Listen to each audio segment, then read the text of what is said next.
ৰাস্তা বনাই দিয়া ব্যৱস্থা কৰক অবৈধ মাটি খননকাৰী হাই হাই বন বিভাগ হাই হাই বন বিভাগ হাই হাই বাৰিষা বা এজাক বৰষুণ আহিলে এখন গাঁৱৰ ৰাইজ বাৰুকৈ চিন্তিত হৈ পৰে।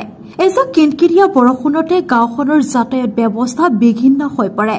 সামান্য এজাক বৰষুণ হোৱাৰ পিছতে গাঁওখনৰ পথছোৱা এনেধৰণৰ কদৰ্যময় হৈ পৰে যে সেই পথছোৱাৰে জমদূত আহিবলৈ নোৱাৰা হৈ পৰা পৰিস্থিতিৰ সৃষ্টি হয়।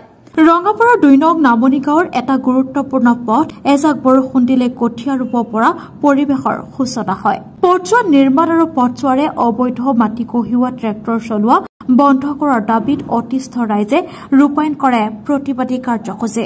বিভিন্ন শ্লোগানেৰে গাঁওখনৰ আকাশ বতাহ মুখৰিত কৰি তোলে।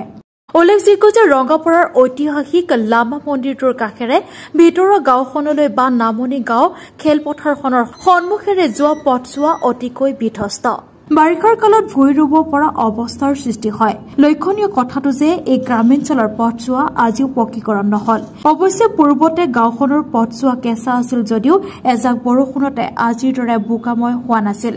কিন্তু একাংশ লোকে অবৈধভাৱে মাটি খনন কৰি ট্ৰেক্টৰে মাটি কঢ়িয়াই ৰমৰমীয়া ব্যৱসায় চলাই থকাৰ পৰিপ্ৰেক্ষিতত পথছোৱা বিধ্বস্ত হৈ পৰা বুলি অভিযোগ তোলে স্থানীয় ৰাইজে, যাৰ বাবে গাঁওখনৰ ৰাইজে বন বিভাগৰ বিৰুদ্ধে প্ৰতিবাদ সাব্যস্ত কৰিবলৈ বাধ্য হয়।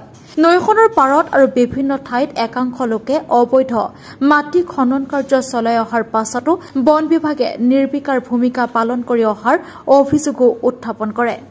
সম্প্ৰতি পথছোৱাৰে স্কুল কলেজৰ ছাত্ৰ ছাত্ৰীসকলে খোজকাঢ়ি যোৱাৰ ক্ষেত্ৰত চৰম দুৰ্ভোগ ভুগিবলগীয়া হৈছে। পথছোৱাৰে যান বাহন চলাচল কৰাটো দূৰৰে কথা, খোজকাঢ়ি যোৱাটো অসম্ভৱ হৈ পৰে। গাঁওখনলৈ সোমাই যোৱা পথছোৱা আজিলৈকে নহল পকীকৰণ। ৰঙাপাৰা ২ নং নামনি গাঁৱৰ এটা গুৰুত্বপূৰ্ণ পথছোৱা পকীকৰণেৰে নিৰ্মাণ কৰিবলৈ ৰাজ্য চৰকাৰৰ গড়কাপ্তানী বিভাগক গাঁওবাসীয়ে পুনৰ দাবী জনাইছে। আমাক অতি সোনকালে ৰাস্তা বনাই দিয়া ব্যৱস্থা কৰক আমাক অতি সোনকালে ৰাস্তা বনাই দিয়া ব্যৱস্থা কৰক অবৈধ মাটি খননকাৰী হাই হাই অবৈধ মাটি খননকাৰী গ্ৰেপ্তাৰ কৰক অবৈধ মাটি খননকাৰী গ্ৰেপ্তাৰ কৰক অবৈধ মাটি খনন নচলিব অবৈধ মাটি খনন নচলিব ইনকলাব জিন্দাবাদ ইনকলাব জিন্দাবাদ আমাৰ ৰাস্তা বনাই দিয়া অতি সোনকালে ব্যৱস্থা কৰক চৰকাৰে আমাৰ ৰাস্তা বনাই দিয়া অতি সোনকালে ব্যৱস্থা কৰক ইনকলাব জিন্দাবাদ ইনকলাব জিন্দাবাদ অবৈধ মাটি খনন বন্ধ কৰক বন বিভাগ হাই হাই বন বিভাগ হাই হাই বন বিভাগৰ নীতি আলি নচলিব ইনকলাব জিন্দাবাদ নামনি গাঁও লামা মন্দিৰ কাষেদি যিটো ৰাস্তা সোমাই আহিছে এই বাটটোৰ অৱস্থা অতি শোচনীয়। ৰ'দ দিলেও ধূলিৰ কাৰণে আমাৰ পোৱালি 100 মিটাৰ ঘৰৰ পৰা ওলাই যাব নোৱাৰে, স্কুল যাব নোৱাৰে, ধূলিত পোত খাই যায়। অকণমান কিনকিনীয়া বৰষুণ দিলে ৰাস্তাটোৰ আমি চলাচল কৰিব নোৱাৰা হ'লোঁ। এইটো ৰাস্তাত পৰি পেলাই আমাৰ ইয়াৰে আমাৰ ভাতৃ এজন, তেখেতৰ মাতৃ আছে, তেখেতৰ ভৰি ভাঙি বিচনাত পৰি আছে। তাৰ উপৰি ইয়াতে আজি 25টা বছৰে অবৈধ মাটি খনন চলি আছে। এটা বৃহৎ এলেকা চৰকাৰী ভূমি তাতে গাঁত খান্দি গোটেই বিনষ্ট কৰিছে, বনাঞ্চলৰ পৰিৱেশ বিনষ্ট কৰিছে। এই বিষয় লৈ আমি কেইবাবাৰো মুখ্যমন্ত্ৰী মহোদয়ক ইমেইল যোগে পত্ৰ দিছিলোঁ, বন বিষয়াকো দিছিলোঁ আৰু পৰিমল শুক্লবৈদ্য ছাৰক তেখেতকো আমি এখন পত্ৰ দিছিলোঁ। তেখেতে একশ্যন লৈছিলে, লোৱাৰ আকৌ কিছুদিন পিছত 15 দিন 1 মাহ পিছত আকৌ পুনৰ আকৌ অবৈধ মাটি খনন চলিছে।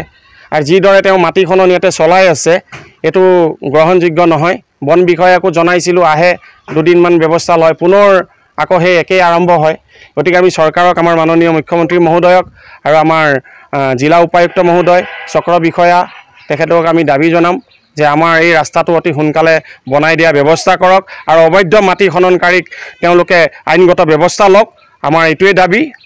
কাৰণে যে বালি একদম বোকা বালি হৈ থাকে, সেইটো কাৰণে মোৰ ল'ৰাটো স্কুটি লৈ আহি আছিলে, এইটো ৰাস্তাৰ কাৰণে পৰি পেলাই ভৰিটো এটা 2 টুকুৰা হৈ গ'ল। সেইটো কাম কৰা ল'ৰা হয়, এতিয়া ঘৰতে বিচনাতে পৰি আছে। এতিয়া আমাৰ কিমান বহুত অসুবিধা হৈ আছে, সেইকাৰণে ৰাস্তাটো যে ভাল হ'ব লাগে, বহুত অসুবিধাত আছোঁ আমি।